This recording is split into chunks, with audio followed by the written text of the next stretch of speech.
selamat datang di channel Zaidan Story. Semoga kalian terhibur ya dengan cerita novel saya. Terima kasih.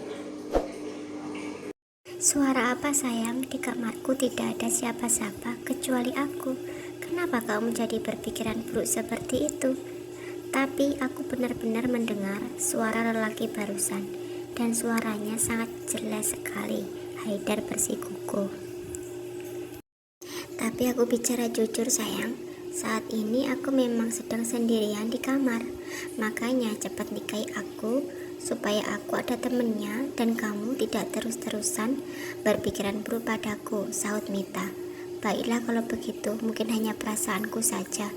Pergilah tidur, besok kita bahas lagi.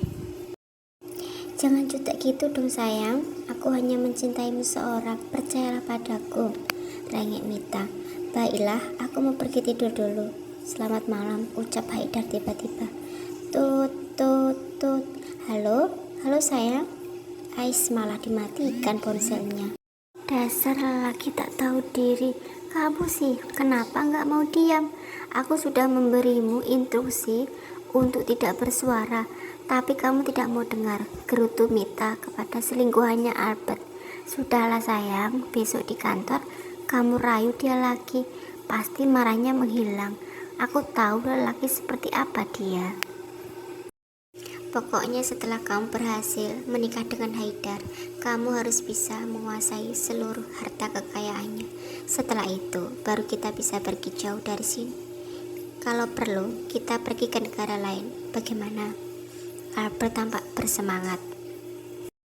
Itu rencana bagus sayang, aku ingin mengelilingi dunia bersamamu, sahut Mita. Makanya kita harus bekerja sama untuk merebut harta wanita itu lewat kekasihmu Haidar. Dengan begitu, kita bisa mengambil keuntungan dari mereka tanpa harus bersusah payah.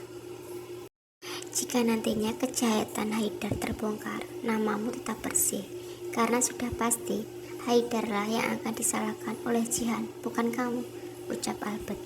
Kamu benar sekali sayang, aku puas sekali mendengarnya. Albert dan Mita tertawa terbahak-bahak membayangkan kemenangan yang masih menggantung.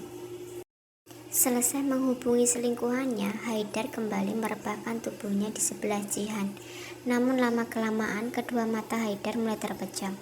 Mengetahui Haidar sudah tertidur, bergegas Jihan beranjak bangun untuk mengambil ponselnya yang sengaja diletakkan di belakang gorden jendela.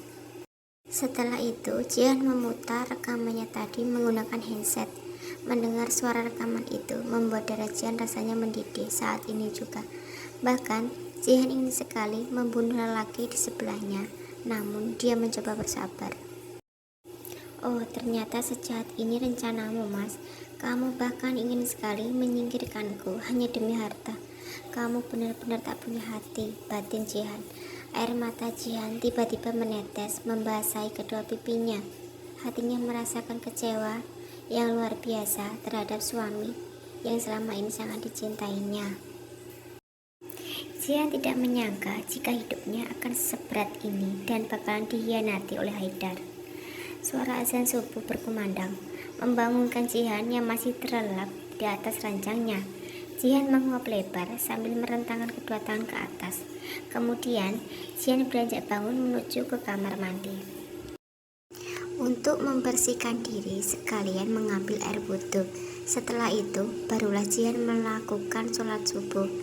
Selesai sholat, Jihan memilih keluar dari kamar dan pergi ke taman untuk jogging pagi. Bu Sita dan Mika juga ikut terbangun karena ingin membuat sarapan. Aku masih mengantuk, Ma. Kenapa sih harus membangunkanku? Mama kan bisa bikin sarapan sendiri, protes Mika.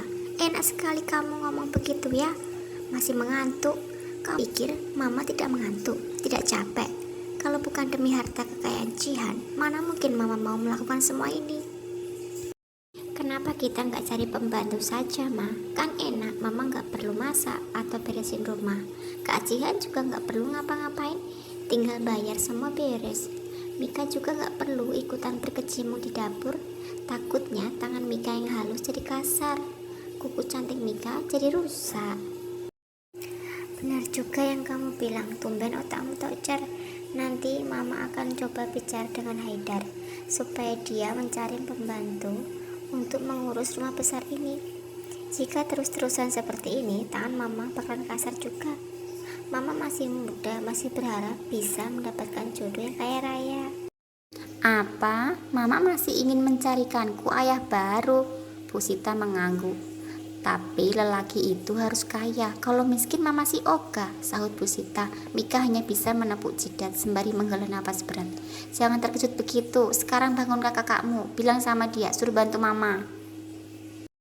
Mika mengangguk lalu berlari kecil menuju kamar Haidar. Setelah sampai di kamar, Mika mencoba membangunkan kakaknya yang masih ngorok di atas ranjang. Kak, ayo bangun. Kak Haidar, ayo bangun, seru Mika. Ketika Haidar membuka mata, dia pun langsung syok melihat Mika sudah ada di depannya.